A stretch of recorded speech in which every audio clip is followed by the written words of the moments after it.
Good morning and happy Friday. Thank you so much for waking up with us. I'm Jared Eggleston. We're joined this morning with Weather Now meteorologist Alex Carter.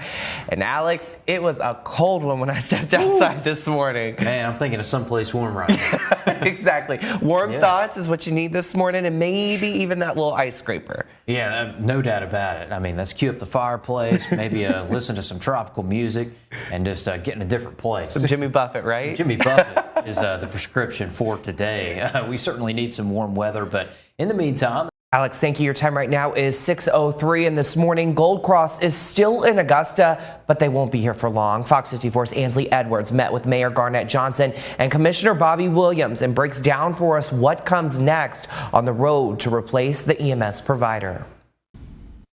Well, developing this morning, one man is dead after two different cars hit 6 people on Olive Road earlier this month. Now, take a look at the scene back from January 11th. According to the Richmond County Sheriff's Office, a car hit 53-year-old Marcio Dorsey while he was riding his bike. 5 other people then came and formed a prayer circle around him while they waited for an ambulance. Then a second vehicle hit the entire group. Crews rushed Dorsey to the hospital in critical condition, where he died on Wednesday.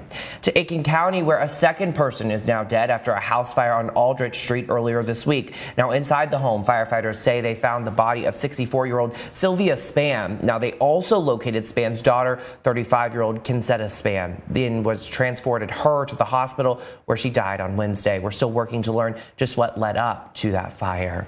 In Grovetown, a 22-year-old now faces charges for sex crimes against a child. Right now, 22-year-old Christian Garland is in jail, and this comes as investigators say Garland sent sexually explicit messages to who he believed was a 14-year-old girl. Instead, it was an officer posing as a teen. Well, all it took was a single phone call for one local resident to lose thousands of dollars in a scam. Fox 54's Alyssa Young spoke with the Better Business Bureau about the red flags that you need to watch out for. At 6:09 this morning in South Carolina, testimony continues in the murder trial against Alec Murdaugh, a former lawyer who is now accused of killing his wife and son. Now, the first witness to take the stand was also the first officer to respond to the murder scene. Sergeant Daniel Green told the jury that he saw large amounts of blood that night and found Murdaugh in the driveway, upset but not visibly crying. Now, Murdaugh's defense team says the state's case is weak and all based on theories. No eyewitness. There's no forensics tying him to the murder. When I say forensics, fingerprints, blood, whatever, tying him to shooting anybody that night. They will seek life in prison without parole if Murdaugh is convicted. Well, this morning in Georgia, you are waking up to a state of emergency. Governor Brian Kemp made the declaration overnight. Now it comes to free up resources in case protests turn violent this weekend in downtown Atlanta. You might remember last weekend, police arrested at least 6 people after a group set a police car on fire and vandalized several buildings. Now this comes after the deadly police shooting of a man who was rallying against the construction of a new police training facility in Metro Atlanta. Now, agents say the protester shot at a trooper. The trooper did survive, but the protester died after law enforcement returned fire. Now, with this order, Governor Kemp can now mobilize the National Guard. Up to 1,000 troops will be sent to Atlanta to make sure that protests are peaceful. The state of emergency ends right before midnight on February 9th. Turning now to a live look at Capitol Hill this morning, where in his latest trip to the House floor, Georgia Congressman Rick Allen delivered an update on a plan to lower gas prices and fight inflation right here at home. Now, Allen says he supports House Bill 29, a piece of legislation to increase oil and gas production domestically. It centers around the idea that to lower prices across the country, that production needs to move in-house. There's been a war on fossil fuels in this administration. Let me tell you, you don't know how important energy dominance is. 3 years ago, this country was setting the cost of a barrel of oil. It was about $30 a barrel.